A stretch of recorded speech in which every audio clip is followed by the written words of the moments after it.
नमस्कार फ्रेंड्स, स्वागत है आप सभी का आपके अपने यूट्यूब चैनल अंकित लाइफस्टाइल पर। जैसा कि फ्रेंड्स आप सभी जानते हैं कि मैं इस समय बीए फर्स्ट ईयर की फर्स्ट पेपर जियोग्राफी का बहुत ही ज़बरदस्त तरीके से तैयारी करा रहा हूँ। इससे फ्रेंड्स मैंने आज आप सभी को 5वें लेसन यानी कि पृथ्वी की गतियाँ, जिसे वलन, भ्रंशन और संबलन, अपक्षय और अपर्दन, इन सभी से संबंधित जितने भी क्वेश्चन फ्रेंड्स जो बोर्ड एग्जाम में आते हैं, जो बहुत ही ज़्यादा इंपॉर्टेंट हैं, उन सभी को बताऊंगा। और फ्रेंड्स मैंने इससे पहले आज सभी को फर्स्ट यूनिट में कम्प्लीटली जितने भी लेसन उन सभी को पढ़ा दिया, और सेकंड यूनिट में भी मैंने यानी कि 4 लेसन यानी कि कम्प्लीट यानी जो सेकंड यूनिट में हमारा फ्रेंड्स 4 लेसन था, जिसके बारे में मैंने कल वीडियो आप सभी को प्रोवाइड कराया था। जो फ्रेंड्स इसमें टॉप मॉडल के 50 क्वेश्चन थे, मैंने उसको बहुत ही अच्छे तरीके से समझाया था। इसमें फ्रेंड्स आज हमारा पहला क्वेश्चन है कि निम्न में से कौन अंतर्जनित बलों का उदाहरण है। इससे पहले फ्रेंड्स यदि आप हमारे चैनल पर नए हो तो प्लीज़ चैनल को सब्सक्राइब कर वीडियो को भी से लाइक कर दें। तो फ्रेंड्स इसमें हमारा पहला ऑप्शन है अपर्दन, सेकंड है ज्वालामुखीयता, थर्ड है निक्षेप एंड फोर्थ है संतुलन। तो फ्रेंड्स अंतर्जनित बलों का उदाहरण कौन सा है, तो फ्रेंड्स इसका जो राइट आंसर है वो है ज्वालामुखीयता। इसके बाद फ्रेंड्स हमारा अगला क्वेश्चन है कि निम्नलिखित में से कौन सा पटल विरूपण से संबंधित नहीं है। इसमें फ्रेंड्स हमारा पहला ऑप्शन है पर्वत बल, सेकंड है प्लेट परिवर्तन की, थर्ड है महादेश जनक बल एंड फोर्थ है संतुलन। तो फ्रेंड्स इसका जो राइट आंसर वो है डी यानी कि संतुलन। इसके बाद फ्रेंड्स हमारा अगला क्वेश्चन है कि निम्नलिखित में से कौन अनुक्रमिक प्रक्रिया है। इसमें फ्रेंड्स हमारा पहला ऑप्शन है संतुलन अपर्दन, थर्ड सेकंड है पटल विरूपण, थर्ड है निक्षेप एंड फोर्थ है ज्वालामुखीयता। तो फ्रेंड्स इसका जो राइट आंसर है वो संतुलन अपर्दन। इसके बाद फ्रेंड्स हमारा अगला क्वेश्चन है कि कौन भू आकृतिक प्रक्रिया का कारक नहीं है। इसमें फ्रेंड्स हमारा पहला ऑप्शन है प्रवाहित जल, सेकंड है पवन, थर्ड है हिमनदी एंड फोर्थ है भूकंप। तो फ्रेंड्स इसका जो राइट आंसर है वो है भूकंप। इसके बाद फ्रेंड्स हमारा अगला क्वेश्चन है यानी कि 5 नंबर क्वेश्चन है कि निम्नलिखित में से कौन सी प्रक्रिया सूर्यातप द्वारा भौतिक अपक्षय से संबंधित नहीं है। इसमें फ्रेंड्स हमारा पहला ऑप्शन है पिंड विच्छेदन, सेकंड है अपसल्कन, थर्ड है कार्बोनेशन एंड फोर्थ है कड़कामय विघटन। तो फ्रेंड्स इसका जो राइट आंसर कौन सा है, तो फ्रेंड्स इसका राइट आंसर है सी यानी कि कार्बोनेशन। इसके बाद फ्रेंड्स हमारा अगला क्वेश्चन है कि जलयोजन प्रक्रिया निम्नलिखित पदार्थों में से किसे प्रभावित करती है। इसमें फ्रेंड्स हमारा पहला ऑप्शन है ग्रेनाइट, सेकंड है चीका मिट्टी, थर्ड है क्वार्टजाइट एंड फोर्थ है लवण। तो फ्रेंड्स इसका जो राइट आंसर कौन सा है, तो फ्रेंड्स इसका राइट आंसर है बी यानी कि चीका मिट्टी। इसके बाद फ्रेंड्स हमारा अगला क्वेश्चन है कि मलबा अवधाव को किस श्रेणी में सम्मिलित किया जा सकता है। इसमें फ्रेंड्स हमारा पहला ऑप्शन है भूस्खलन, सेकंड है मंदी प्रवाही बृहद संचलन, थर्ड है तीव्र प्रवाही बृहद संचलन एंड फोर्थ है अवतलन तथा धस्कन। तो फ्रेंड्स इसका राइट आंसर कौन सा है, तो फ्रेंड्स इसका राइट आंसर है सी यानी कि तीव्र प्रवाही बृहद संचलन। इसके बाद फ्रेंड्स हमारा अगला क्वेश्चन है कि पटल विरूपणी संचलन में किसे शामिल नहीं किया जाता है। यानी फ्रेंड्स क्वेश्चन क्या है, तो फ्रेंड्स क्वेश्चन है कि पटल विरूपणी संचलन में किसे शामिल नहीं किया जाता है। इसमें फ्रेंड्स हमारा पहला ऑप्शन है भूकंप, सेकंड है दरार, थर्ड है वलन एंड फोर्थ है भ्रंशन। तो फ्रेंड्स इसका राइट आंसर कौन सा है, तो फ्रेंड्स इसका राइट आंसर है ए यानी कि भूकंप। इसके बाद फ्रेंड्स हमारा अगला क्वेश्चन है कि वाफजेस पर्वत किस प्रकार के पर्वत का उदाहरण है। इसमें फ्रेंड्स हमारा पहला ऑप्शन नमीन मोरदार, सेकंड है रेजिडुअल पर्वत, थर्ड है वलित पर्वत एंड फोर्थ है होस्ट पर्वत। तो फ्रेंड्स इसका राइट आंसर कौन सा है, तो फ्रेंड्स इसका राइट आंसर है डी यानी कि होस्ट पर्वत। इसके बाद फ्रेंड्स हमारा अगला क्वेश्चन है कि सबसे पुराना पर्वत का उदाहरण है। इसमें फ्रेंड्स हमारा पहला ऑप्शन है एंडीज पर्वत, सेकंड है राकीज पर्वत, थर्ड है हिमालय पर्वत एंड फोर्थ है अरावली पर्वत। तो फ्रेंड्स इसका जो राइट आंसर कौन सा है, तो फ्रेंड्स इसका राइट आंसर है यानी कि फ्रेंड्स इसका जो राइट ऑप्शन है कौन सा है, तो फ्रेंड्स इसका राइट आंसर है बी यानी कि राकीज। इसके बाद फ्रेंड्स हमारा अगला क्वेश्चन है कि नवीन मोरदार पर्वत का उदाहरण है। इसमें फ्रेंड्स हमारा पहला ऑप्शन है यूराल, सेकंड है हिमालय, थर्ड है great dividing range and fourth है अरावली। तो फ्रेंड्स इसका जो राइट आंसर है कौन सा है, तो फ्रेंड्स इसका राइट आंसर है हिमालय। ये राइट आंसर इसका नहीं है। इसके बाद फ्रेंड्स हमारा अगला क्वेश्चन है कि समनत वलन होता है। इसमें फ्रेंड्स हमारा पहला ऑप्शन जब वलन की दोनों भुजाओं का झुकाव समांतर तथा क्षैतिज रूप में हो, सेकंड है जब वलन की दोनों भुजाओं का झुकाव क्षैतिज हो, थर्ड है जब वलन की दोनों भुजाओं का झुकाव समांतर हो एंड फोर्थ इनमें से कोई नहीं। तो फ्रेंड्स इसका राइट आंसर है ए यानी कि जब वलन की दोनों भुजाओं का झुकाव समांतर तथा क्षैतिज रूप में हो। इसके बाद फ्रेंड्स हमारा अगला क्वेश्चन है यानी कि फ्रेंड्स क्वेश्चन क्या है, तो फ्रेंड्स वो क्वेश्चन है कि जर्मनी भाषा में ग्रेवेन का अर्थ होता है। इसमें फ्रेंड्स हमारा पहला ऑप्शन है दरार, सेकंड है भ्रंश, थर्ड है घाटी एंड फोर्थ है पठार। तो फ्रेंड्स इसका जो राइट आंसर है वो है सी यानी कि घाटी। इसके बाद फ्रेंड्स हमारा अगला क्वेश्चन है कि रूपांतरण भ्रंश का निर्माण होता है। इसमें फ्रेंड्स हमारा पहला ऑप्शन है जब दो चट्टान क्षैतिज गत करें, सेकंड है जब दो चट्टान लंबवत गत करें, थर्ड है जब दो चट्टान समांतर गत करें एंड फोर्थ है उपयुक्त सभी। तो फ्रेंड्स इसका राइट आंसर है सी यानी कि जब दो चट्टान समांतर गति करें। इसके बाद फ्रेंड्स हमारा अगला क्वेश्चन है कि वलन का ऊंचा उठा हुआ तथा नीचा वलन का ऊंचा उठा हुआ तथा नीचा हुआ भाग क्रमशः कहलाता है। इसमें फ्रेंड्स हमारा पहला अपना भ्रंशन तथा अच, सेकंड है अच तथा अभिनति, थर्ड है अपनत तथा नापे एंड फोर्थ है अपनत तथा अभिनत। तो फ्रेंड्स इसका जो राइट आंसर है वो है डी यानी कि अपनत तथा अभिनत। यानी ऊंचे हुए भाग को अपनत कहते हैं और नीचे हुए भाग को अभिनत कहते हैं। इसके बाद फ्रेंड्स हमारा अगला क्वेश्चन है विभ्रंश घाटी का निर्माण किस कारण से होता है? इसमें फ्रेंड्स हमारा पहला ऑप्शन है भूकंप, सेकंड है बाढ़, थर्ड है भ्रंशन एंड फोर्थ है ज्वालामुखी। तो फ्रेंड्स इसका जो राइट आंसर है वो है सी यानी कि भ्रंशन। इसके बाद फ्रेंड्स हमारा अगला क्वेश्चन है कि अपनत किसका परिणाम है? अपनति किसका परिणाम है? इसमें फ्रेंड्स हमारा पहला ऑप्शन है सूर्य ग्रहण, सेकंड है नदी का बहाव, थर्ड है भ्रंशन एंड फोर्थ है वलन।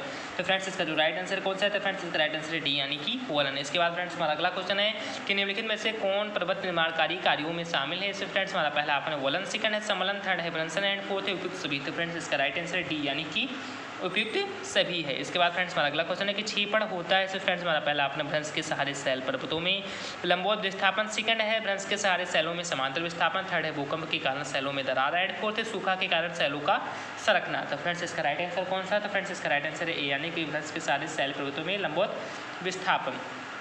इसके बाद फ्रेंड्स हमारा अगला क्वेश्चन है कि विश्व की सबसे बड़ी भ्रंश घाटी। इसमें फ्रेंड्स हमारा पहला अपने भारत की नर्मदा घाटी, सेकंड है अफ्रीका की भ्रंश घाटी, थर्ड है ऑस्ट्रेलिया की भ्रंश घाटी एंड फोर्थ है कनाडा की घाटी। तो फ्रेंड्स इसका जो राइट आंसर वो है बी यानी कि अफ्रीका की भ्रंश घाटी। इसके बाद फ्रेंड्स हमारा अगला क्वेश्चन है कि भूपटल को प्रभावित करने वाले आकस्मिक बल नहीं है। इसमें फ्रेंड्स हमारा पहला ऑप्शन है जलवायु परिवर्तन, सेकंड है भूकंप, थर्ड है ज्वालामुखी एंड फोर्थ है भूस्खलन। तो फ्रेंड्स इसका जो राइट आंसर है वो है ए यानी कि जलवायु परिवर्तन। इसके बाद फ्रेंड्स हमारा अगला क्वेश्चन है कि अनाच्छादन कहते हैं। इसमें फ्रेंड्स हमारा पहला ऑप्शन है बादलों का फटना, सेकंड है भूस्खलन, थर्ड है अक्षय व ज्वालामुखी, थर्ड है अक्षय व अपरदन। तो फ्रेंड्स इसका जो राइट आंसर है वो है अक्षय व अपरदन यानी अक्षय व अपरदन के समूह को ही अनाच्छादन कहते हैं। इस प्रकार यानी कि ऐसे भी कह सकते हैं कि अक्षय व अपरदन की क्रिया को ही अनाच्छादन क्रिया कहते हैं। इसके बाद फ्रेंड्स हमारा अगला क्वेश्चन है कि गिरपदीय कगार किसे कहते हैं? इससे फ्रेंड्स हमारा पहला ऑप्शन है भूकंप आने से जमीन पर पड़ी दरार, सेकंड है नदी द्वारा अपनी तली काटकर बनी गहरी स्थलाकृति, थर्ड है प्रबल भ्रंशन द्वारा किया गया निर्मित तलीय किनारा एंड फोर्थ है पवन एक निर्मित एक स्थलाकृति।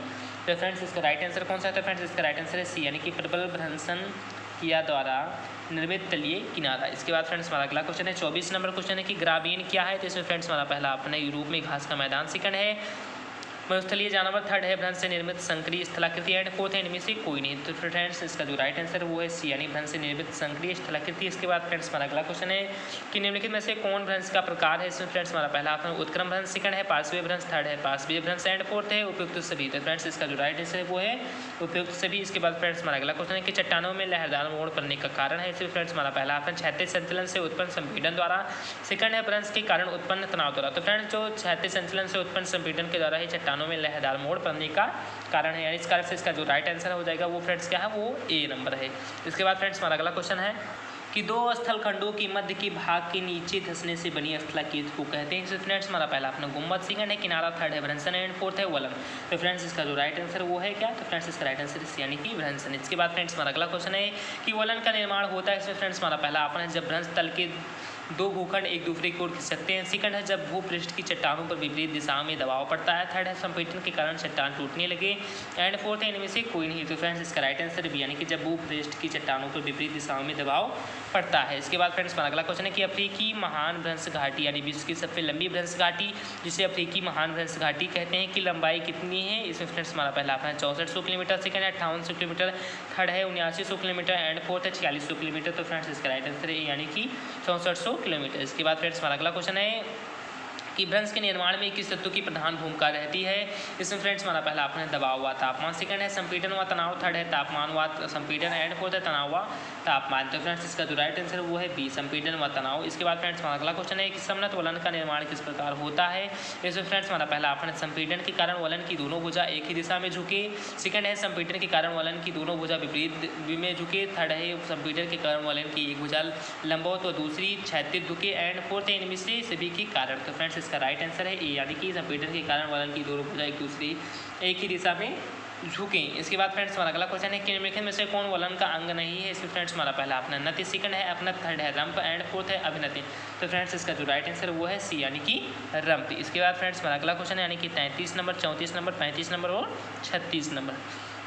तो फ्रेंड्स 33 नंबर क्वेश्चन है कि अपक्षय को नियंत्रित करने वाला कारक है। इसमें फ्रेंड्स हमारा पहला ऑप्शन जलवायु दशाएं, सेकंड है भूमि का ढलान, थर्ड है सेल संगठन तथा संरचना एंड फोर्थ है उपयुक्त सभी। तो फ्रेंड्स इसका राइट आंसर कौन सा है? तो फ्रेंड्स इसका राइट आंसर उपयुक्त सभी। इसके बाद फ्रेंड्स हमारा अगला क्वेश्चन है कि निम्नलिखित में से कौन सा अपक्षय का मुख्य अभिकर्ता है? इसमें फ्रेंड्स हमारा पहला ऑप्शन है वर्षा, सेकंड है नदी, थर्ड है तापमान एंड फोर्थ है वायु। तो फ्रेंड्स इसका राइट आंसर कौन सा है? तो फ्रेंड्स इसका राइट आंसर है तापमान। इसके बाद फ्रेंड्स हमारा अगला क्वेश्चन है कि निम्नलिखित में से कौन अपर्दन का अंग नहीं। इसमें फ्रेंड्स हमारा पहला अपना गुरुत्वाकर्षण बल तथा मधुमक्खी, सेकंड है प्राकृतिक वनस्पति, थर्ड है अपवाहन तथा सन्निकर्षण एंड फोर्थ है ए एंड बी बोथ। तो फ्रेंड्स इसका जो राइट आंसर है वो है डी यानी कि एंड बी बोथ। इसके बाद फ्रेंड्स हमारा अगला क्वेश्चन है कि निम्नलिखित में से कौन रासायनिक अपक्षय नहीं। इसमें फ्रेंड्स हमारा पहला अपने ऑक्सीकरण, सेकंड है अनाक्सीकरण, थर्ड है सिलिका पृथक्कीकरण एंड फोर्थ है अपघर्षण। तो फ्रेंड्स इसका जो राइट आंसर वो है डी यानी कि अपघर्षण। इसके बाद फ्रेंड्स हमारा अगला क्वेश्चन है कि अपक्षय को प्रभावित करने वाले प्रमुख कारक कौन कौन से हैं। इसमें फ्रेंड्स हमारा पहला अपना चट्टान की संरचना, सेकंड है कलाकृति की ढाल, थर्ड है जलवायु और वनस्पति एंड फोर्थ उपयुक्त सभी। तो फ्रेंड्स इसका जो राइट आंसर है वो कौन सा है। तो फ्रेंड्स इसका राइट आंसर है डी यानी उपयुक्त सभी। इसके बाद फ्रेंड्स हमारा अगला क्वेश्चन है कि रासायनिक अपक्षय का संबंध किससे नहीं है। इसमें फ्रेंड्स हमारा पहला अपन है ऑक्सीकरण, सेकंड है नाइट्रोजनीकरण, थर्ड है कार्बोनेटीकरण एंड फोर्थ है जलीयोजन। तो फ्रेंड्स इसका जो राइट आंसर कौन सा है। तो फ्रेंड्स इसका राइट आंसर है नाइट्रोजनीकरण। इसके बाद फ्रेंड्स हमारा अगला क्वेश्चन है कि अपखंडन व अपघटन किसका रूप है। इसमें फ्रेंड्स हमारा पहला अपन है ध्वंसन, सेकंड है वलन, थर्ड है अपक्षय एंड फोर्थ है निक्षेपण। तो फ्रेंड्स इसका राइट आंसर है सी यानी कि अपक्षय। इसके बाद फ्रेंड्स हमारा अगला क्वेश्चन है कि बंद वलन का निर्माण होता है जब वलन की दोनों भुजाओं के मध्य। इसमें फ्रेंड्स हमारा पहला अपन समकोण बनता है, सेकंड है न्यून कोण बनता है, थर्ड है अधिक कोण बनता है एंड फोर्थ है सरल रेखा में कोण बनता है। तो फ्रेंड्स इसका जो राइट आंसर वो है बी न्यून कोण बनता है। इसके बाद फ्रेंड्स हमारा अगला क्वेश्चन है कि अपरदन की प्रक्रिया में घोल द्वारा पदार्थ का अवनयन क्या कहलाता है। इसमें फ्रेंड्स हमारा पहला अपन है सन्निकर्षण, सेकंड है अपघर्षण, थर्ड है पंचारण एंड फोर्थ है अधःखनन। तो फ्रेंड्स इसका राइट आंसर है संचारण। इसके बाद फ्रेंड्स हमारा अगला क्वेश्चन है कि सामान्य अपरदन चक्र की संकल्पना किसने प्रस्तुत की। इसमें फ्रेंड्स हमारा पहला अपन है वाल्टर पैक, सेकंड है एन स्टालर, थर्ड है William Morris Davis and fourth है सविंदर सिंह। तो फ्रेंड्स इसका राइट आंसर है सी यानी कि विलियम मॉरिस डेविस। इसके बाद फ्रेंड्स हमारा अगला क्वेश्चन है कि रिफ्ट घाटी एक महत्वपूर्ण स्थलाकृति है जो परिणाम है। फ्रेंड्स ये बहुत ज़्यादा इंपॉर्टेंट क्वेश्चन है कि रिफ्ट घाटी एक महत्वपूर्ण स्थलाकृति है जो परिणाम है। इसमें फ्रेंड्स हमारा पहला अपना वलन का, सेकंड है भ्रंश का, थर्ड है अपक्षय का एंड फोर्थ है अपरदन का। तो फ्रेंड्स इसका जो राइट आंसर है वो है बी यानी कि भ्रंश का। इसके बाद फ्रेंड्स हमारा अगला क्वेश्चन है कि भूसंरचना शब्द निर्माण डाना द्वारा किया गया था, वर्ष था। इसमें फ्रेंड्स हमारा पहला अपना 1893, सेकंड है 1993, थर्ड है 1793 एंड फोर्थ है 1693। तो फ्रेंड्स इसका राइट आंसर है 1893। इसके बाद फ्रेंड्स हमारा अगला क्वेश्चन है कि सिंधु गंगा और ब्रह्मपुत्र मैदान जो कि तहसील भूसंरचना के स्थान पर निर्मित है इस भूसंरचना की श्रेणी में आता है। इसमें फ्रेंड्स हमारा पहला अपन है एकल भूसंरचना, सेकंड है बहुल भूसंरचना, थर्ड है मध्यस्थ भूसंरचना एंड फोर्थ है उपयुक्त में से कोई नहीं। तो फ्रेंड्स इसका राइट आंसर बहुल भूसंरचना। इसके बाद फ्रेंड्स हमारा अगला क्वेश्चन है कि सैन एंड्रियन भ्रंश है। इसमें फ्रेंड्स हमारा पहला अपना रूपांतर भ्रंश, सेकंड है अपसारी भ्रंश, थर्ड है प्रसारी भ्रंश एंड फोर्थ है निमज्जनकारी भ्रंश। तो फ्रेंड्स इसका राइट आंसर कौन सा है। तो फ्रेंड्स इसका राइट आंसर रूपांतर भ्रंश। इसके बाद फ्रेंड्स हमारा अगला क्वेश्चन है कि वलन का विकास होता है। तो फ्रेंड्स यही लास्ट क्वेश्चन है कि वलन का विकास होता है। इसमें फ्रेंड्स हमारा पहला अपना तनाव से, सेकंड है फैलाव से, थर्ड है संकुचन से एंड फोर्थ है इनमें से कोई नहीं। तो फ्रेंड्स इसका राइट आंसर है यानी कि संकुचन से। तो फ्रेंड्स आई होप आप सभी को जो मैंने टॉप मॉडल के 47 क्वेश्चन बताए हैं वो आप सभी को समझ में आ गया होगा। फ्रेंड्स आप सभी को ये वीडियो समझ में आ गया हो तो प्लीज़ चैनल को सब्सक्राइब कर वीडियो को लाइक कर। मिलते हैं फ्रेंड्स अपने अगले वीडियो में। जय हिंद, जय भारत, वंदे मातरम। धन्यवाद।